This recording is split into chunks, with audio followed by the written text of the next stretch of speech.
Picture yourself standing over a fresh kill. Not yours. You didn't make it. Something larger and faster than you did. Probably a saber-toothed cat. It's fed. It's walked away. And now you're creeping in behind it to take what's left. That's where the human diet begins. We love the image of the noble prehistoric hunter, spear raised, prey at his feet. But that's not the origin story. Early hominins weren't apex predators. They were bottom feeders, scavengers trailing behind megafauna carnivores, waiting their turn. And what they were actually after wasn't the meat.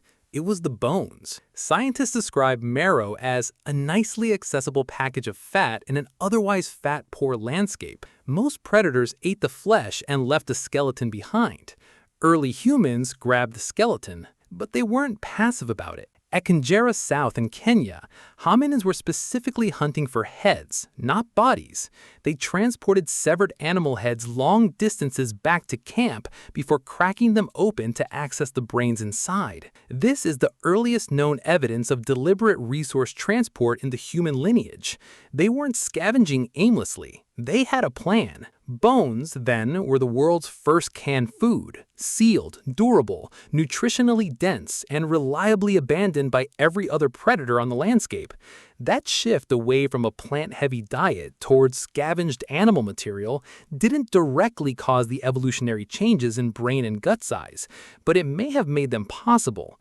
It may also have driven early humans out of Africa entirely, following the large carnivores whose leftovers kept them alive. Then, approximately 1 million years ago, fire. Controlled fire didn't just warm bodies, it rewired human biology. Cooking food dramatically reduced the energy required to digest it, which allowed the gut to shrink. And the caloric surplus freed up by that smaller gut went directly toward brain expansion. Fire didn't feed minds metaphorically, it literally built them.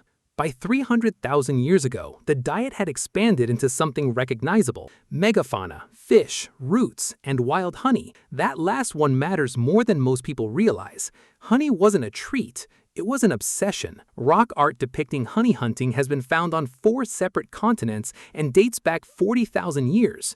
A 7,500-year-old cave painting in Spain shows a human climbing a rope ladder to raid an active beehive. This craving didn't come from nowhere. Our appetite for sugar is a 40-million-year-old evolutionary drive that predates our species entirely. It isn't a modern failure of willpower. It's ancient wiring. The consequences show up directly in prehistoric teeth. Tooth decay has been found in fossil remains from almost every prehistoric hominin species, not caused by processed food, caused by honey and sweet wild fruits. Ancient humans had cavities.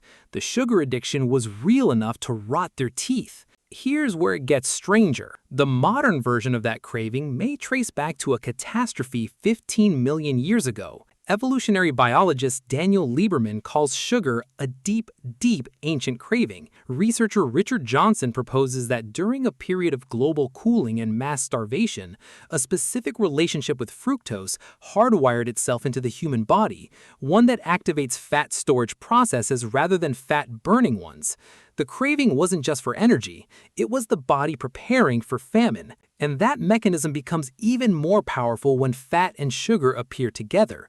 The combination is what scientists call superadditive, producing a surge of pleasure in the brain's reward circuit that is significantly larger than either substance produces alone. This is why you can finish a full meal and still want dessert. Modern food manufacturers didn't discover this by accident.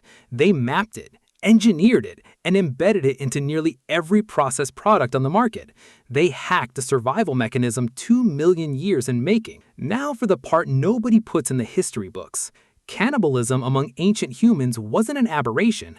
It was essentially universal across hominin species. And here's the detail that makes that even harder to explain. Human flesh is nutritionally poor. Researchers actually calculated the caloric return.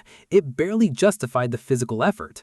So, if it wasn't about calories, why? At Gough's Cave in Somerset, England, researchers found human skulls that had been carefully, deliberately shaped into drinking vessels, not trophies, cups. Whatever was motivating this behavior, hunger alone doesn't account for it. Then there's a practice that doesn't get discussed at all. Ancient humans regularly ate semi-decomposed meat, not out of desperation, out of practicality. Partially fermented flesh delivered accessible nutrients and beneficial bacteria that fresh meat couldn't. That behavior is the direct ancestor of cheese, yogurt, kimchi, and every fermented food currently being sold as a probiotic trend. Here's the full picture.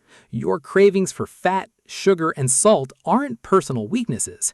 They're instructions from a 3 million-year-old survival program running in a body that has no idea the famine ended. And the diversity we've lost is staggering.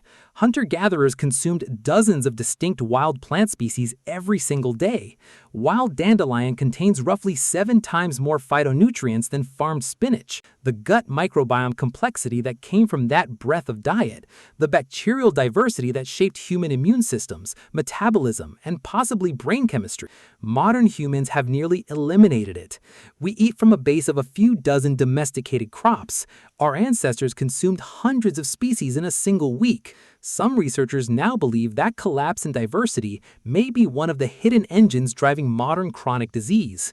We didn't just change what we ate, we changed what we are, and we're only beginning to understand what that cost us.